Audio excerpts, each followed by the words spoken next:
Welcome to the Bay Area Mental Health Hour, Davis family. Thanks for joining us.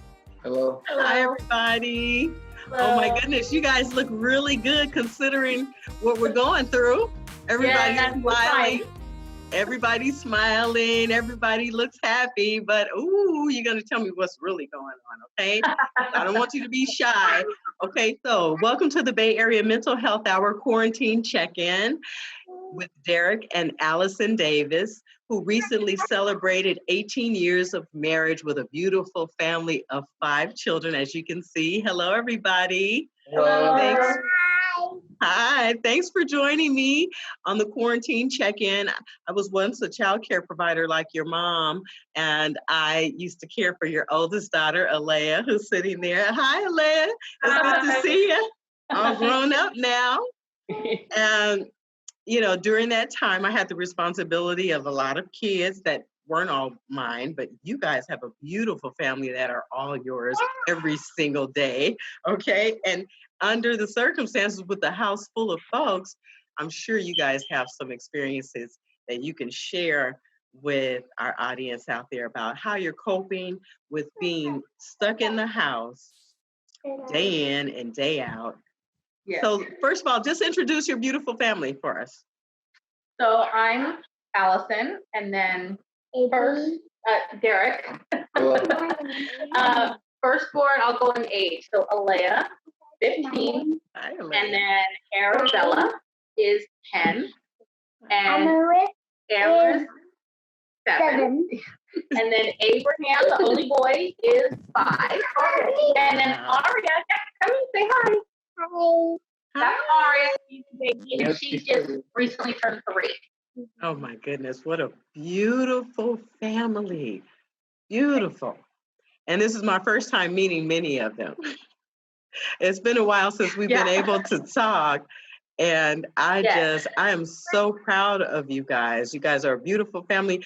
And I can see on Facebook that you're doing a lot to be, you know, to make it through this whole period of the quarantine. And I just have to say congratulations on what I'm seeing so far. But this talk today is to try and give other families an idea of what it's really like for you guys under the circumstances. So let me just start with you, Derek. Can you tell me what you remember your first thoughts were, you know, as a man and as a husband and as a father, when you knew that, you know, your family were going to be put in a situation that you never imagined or you weren't really prepared for, I'm sure. Just give us an idea of what it felt like and what some of your first thoughts were. You know, my first thoughts were definitely concerned. You know, we're a family of faith, so, you know, that's what we're going to turn to, you know, first when things tend to look a little crazy or uncertain. And to be honest, you know, me and my family, especially like my older brother and my mother, we've also been kind of like preparing this a little bit. Like even with the wildfires, the wild fires that we had, you know, a couple years back, and even with PG&E when they were shutting off the power. So we kind of already had a itch to kind of prepare. So we've been kind of like buying and having, you know, food put away, stuff like that. So it wasn't quite of a shock for us because we already been kind of like preparing for it, not really knowing what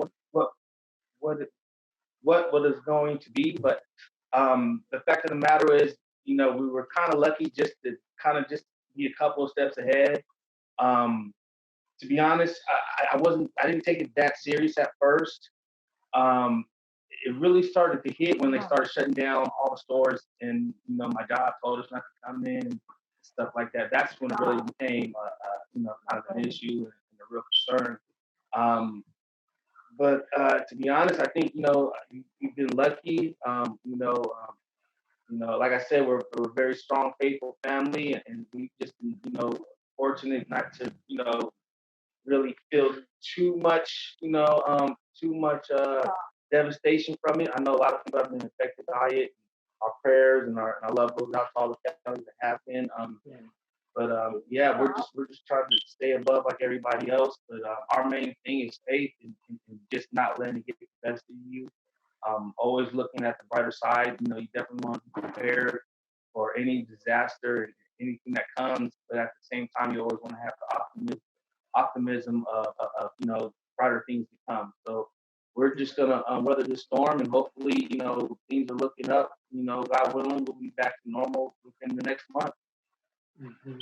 Well, that's definitely, that sounds like the picture perfect role as a husband and father and leader of your family, Derek. And I have to commend you because you just listening to you describe it, it gives me a sense of really calm and clarity.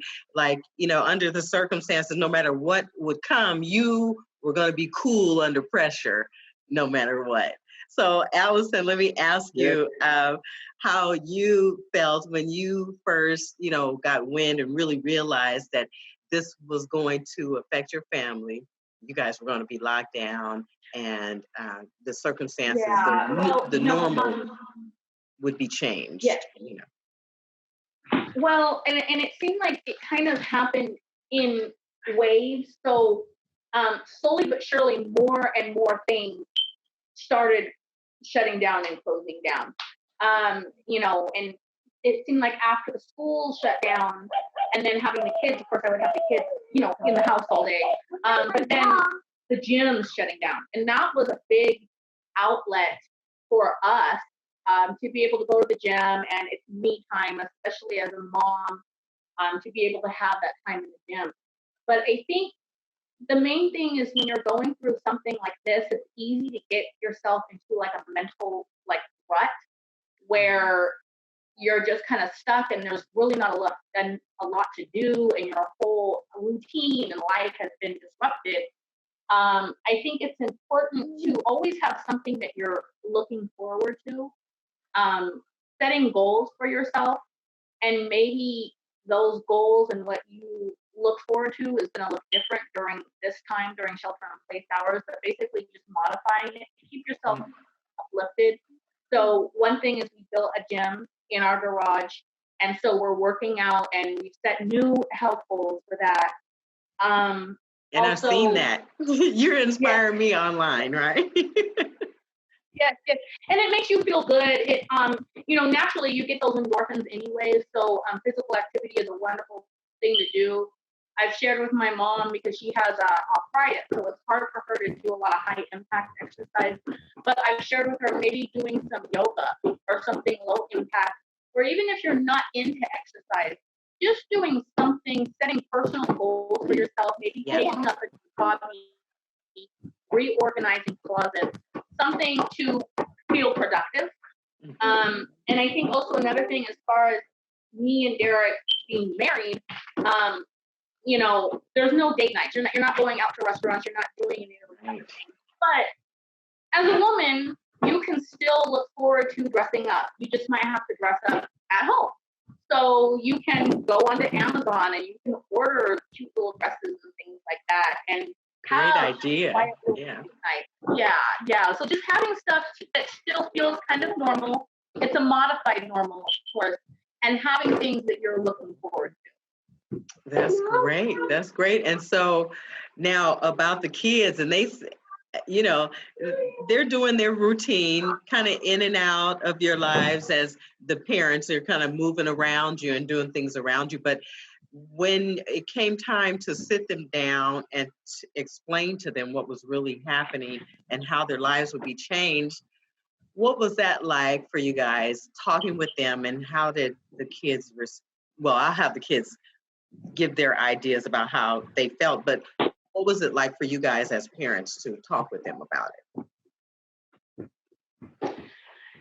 You know, I basically just sitting down and explaining to children, especially we have like a different age group. So, you know, the conversation I might have with Alea might be a little bit more in depth and in more detail than the younger ones. For the younger ones, basically just telling them the schools are shut down because, you know, unfortunately there are a lot of people that are getting sick, and sometimes they get sick enough to where they are being put in the hospital.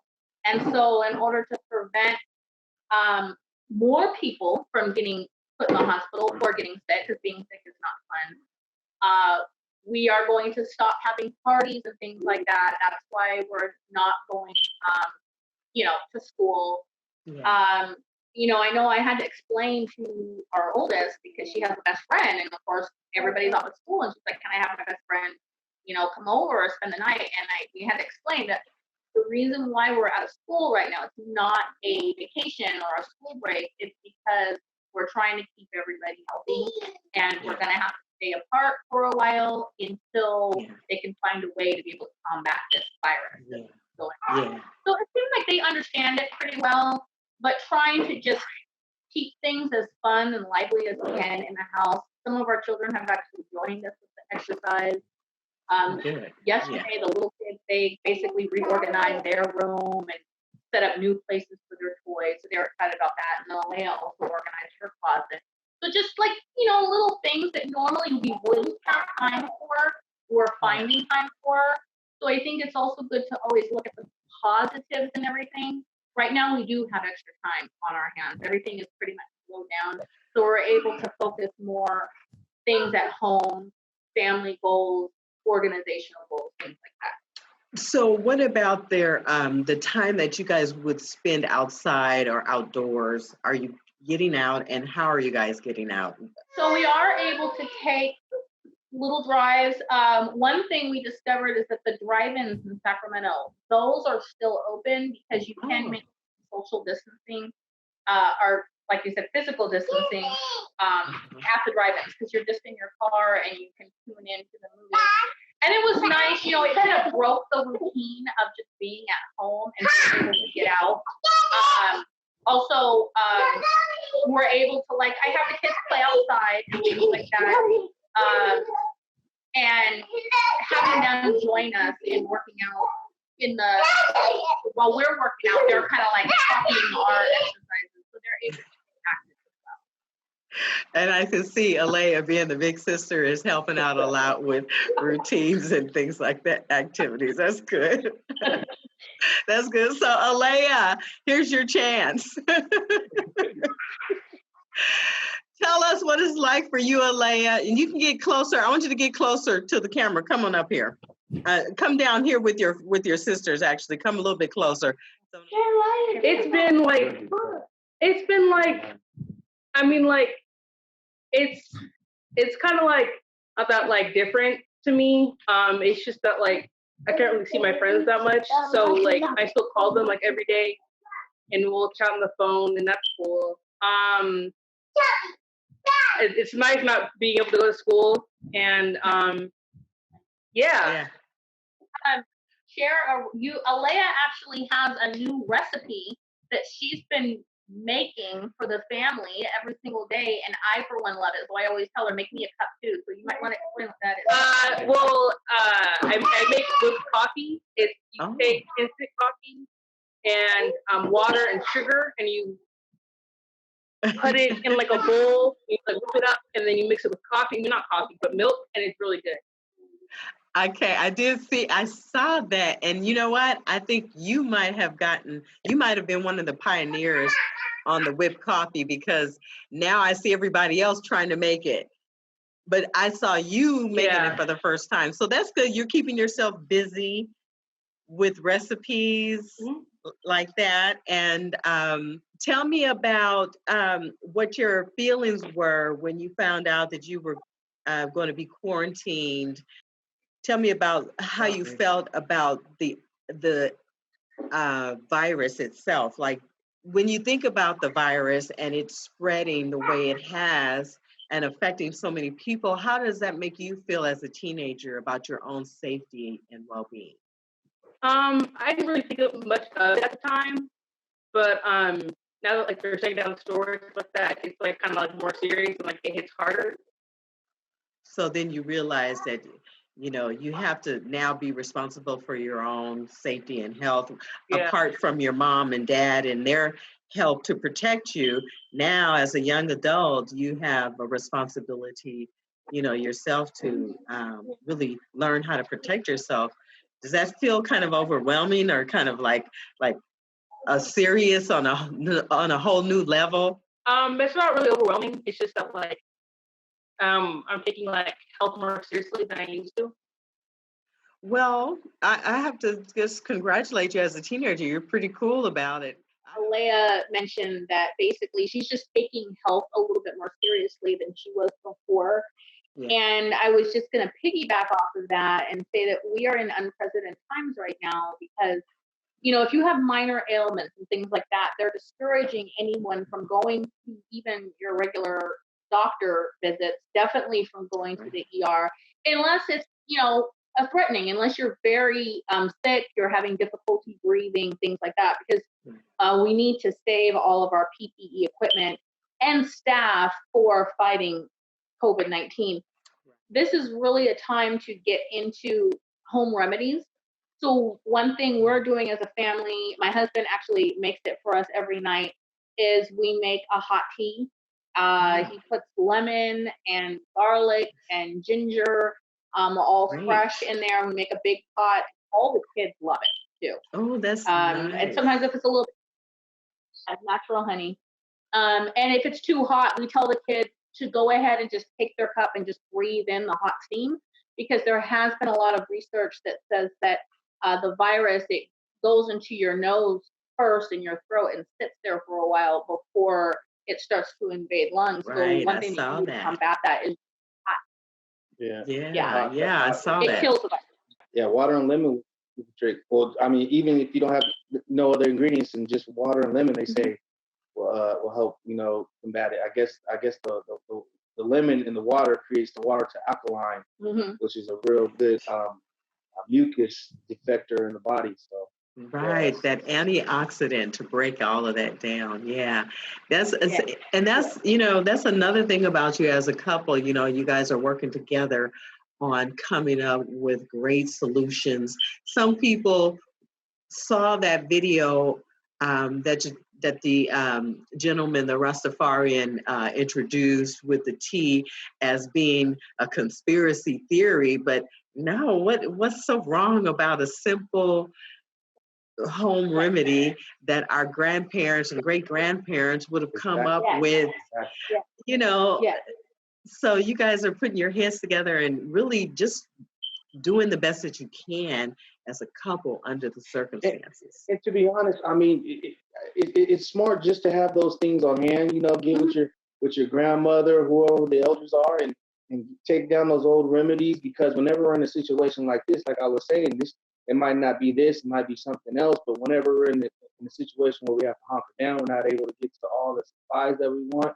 Those home remedies, them little, you know, stuff that you got in the back of your cabinet, you don't realize could be, you know, detrimental to your health and your body. So yeah, I mean, you definitely want to try to go back, you know, like I said, get with some elders and find out all the home remedies and all those old recipes that the family used and create a book and just have it there for, you know, when you need to open it up and use it. To be honest, I'd rather use some home remedies than take pills any day. Like you said, getting back to the old ways of, you know, coping and living and resolving and coming up with our own solutions to survive is really the best way to cope. If you can do that, depend on yourself and, like you said, the traditions of old and all of that, and really come up with some healthy alternatives, chances are really good you're going to beat it because you're active in it. You're not laying down and just succumbing to it. Yeah. And, you know, also, I think another thing it does is it's not just, it doesn't, when you're making your teas and things like that, it doesn't just have, you know, physical, you know, advances. Yeah, benefits, I should say. It doesn't just have physical benefits, but also, you know, this is the mental health hour. You have to keep your mental health healthy as well. And I think that when people feel helpless, when they feel like this virus can get me and I can end up in the hospital, or if I get sick, I can't even go to the doctors. If you're doing something that you feel is preventive in helping you, you know, keep safe from this virus, it's going to help your mental capacity as well. So instead of you're being proactive instead of reactive. So instead of responding in fear, you're responding by being proactive, drinking your tea, doing your home health remedies to keep yourself healthy as possible. Right. And the mind's a powerful thing. So if you're constantly contemplating that you're going to get sick, most likely you're going to get sick. The doctor, my resident doctor, talks about that, you know, how people who are under stress, a lot more stress now, are actually depleting their immune system and weakening the immune system by being in that fear and letting that stress really break the body down. So it's good to see you guys are working on building things up, building up the immune of your children and yourselves physically and mentally. You guys have a nice balanced life considering the limits. So I want to just say you guys are a great example. Yeah. Let me also talk a little bit. It goes without practice. I mean, we have 5 kids, so the stress levels can get very high in this house. So we definitely have to have some ways to combat that. Basically, every thorn sometimes comes with a rose. So that's kind of how I'm looking at that. Yeah. So let me ask you about your work. You guys are both considered essential workers, you know, because you're providing services for other people and you're on the front lines. You may or may not be working right now. Just talk a little bit about how your work has changed and how you see yourselves working in the future as essential workers. Oh, well, I'm a child care provider, and I've been licensed for about 9 years now. Just recently expanded from a small child care to a large child care, which basically what that means is increasing the capacity of children that you can care for with assistance. And, it's changed our routine on a daily basis because I usually take care of school agers. So obviously school is out right now. So just incorporating activities, changing my schedule to incorporate activities that will basically enhance the distance learning for the children in my care. But also, one of the things that I think is really happening that's great is that child care providers everywhere are now being recognized more than they were in the past. Because now people are realizing, wow, child care providers, it is definitely an essential business. Because in order for those essential workers and first responders to get to work, they need safe childcare. So us staying open is a critical piece to society running. So I feel that's a good thing, is that childcare providers are definitely being recognized, and it's being recognized as a field that's definitely essential to everyone in society. And is it any added pressure for you, to follow the mandates and all of that stuff with the children? I mean, just providing services. Are you feeling that added pressure? It is, because you're going to have your regular preventive health practices and measures, such as hand washing and things like that. But children, they're not by nature, they're not socially distant creatures. Most of us aren't, but especially children. So just keeping them in mind to have maybe don't sit so close, to each other, and trying to maintain social distancing with children, that sometimes is a little bit more challenging. But finding maybe more individual activities and manipulatives and things like that kind of foster independent play rather than kind of being all on top of each other. Great. That's great advice that some of those providers out there that are listening can use, I'm sure. Yeah. So what about you, Derek? What about with your work as an essential worker, providing services to children in the district? How has that changed your job? Right now, I think right now they're still trying to figure things out with the school district. I know that they were, having the kids school from home, and they did, in the school year, as far as them coming back. As for us, we're supposed to be back at the end of this month. To me, it's probably going to be a good. That's going to give us, my job as a lead custodian, we normally do our deep cleaning during the summers anyways. So it's going to give us a head start, and it's going to give us, the time and the possibility of really getting that school disinfected and ready for the new year.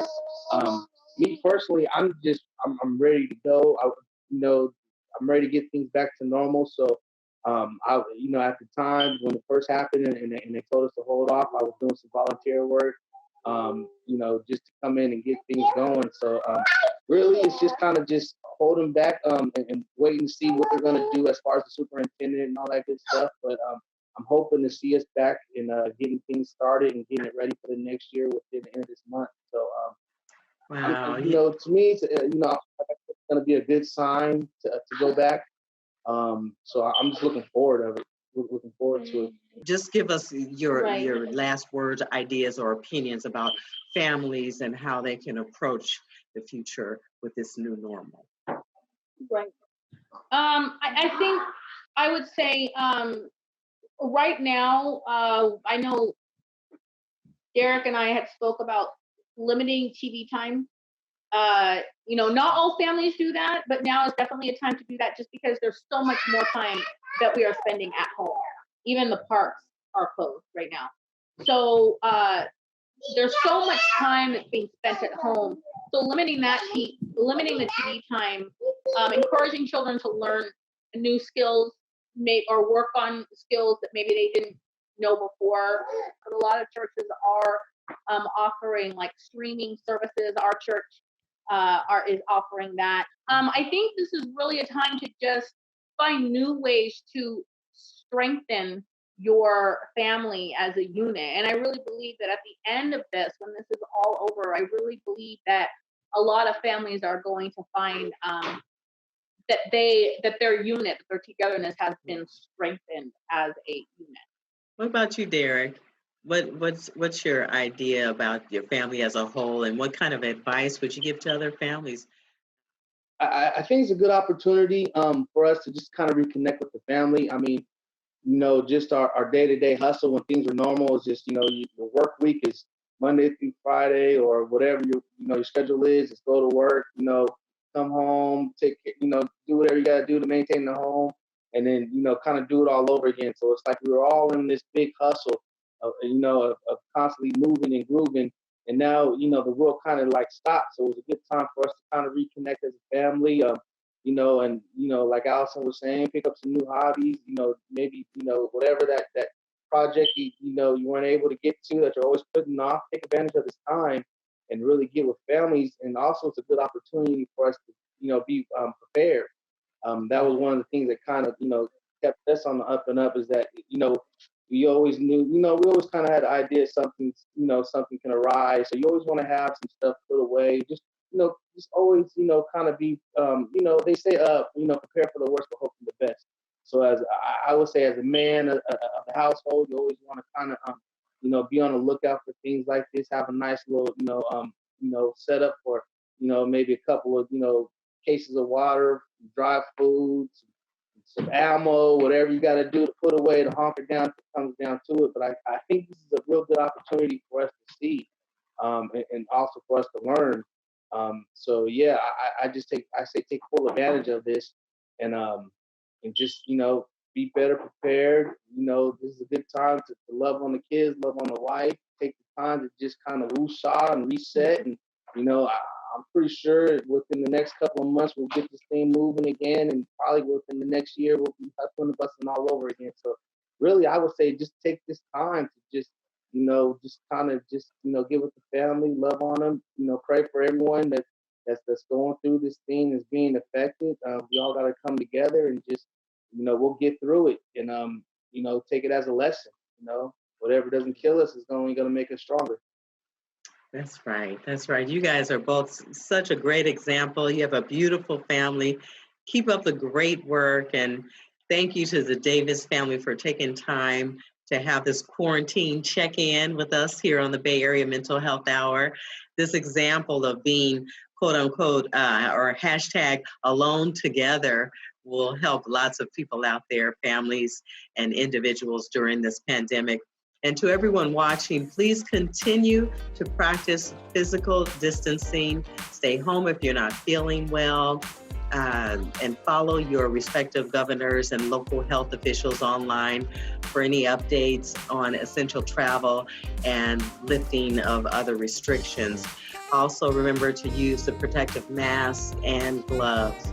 From the Bay Area Mental Health Hour, I'm Alicia Mayo for Dr. Jason Outlaw. Stay safe, stay healthy, and stay sane. Thank you, guys. Thank you.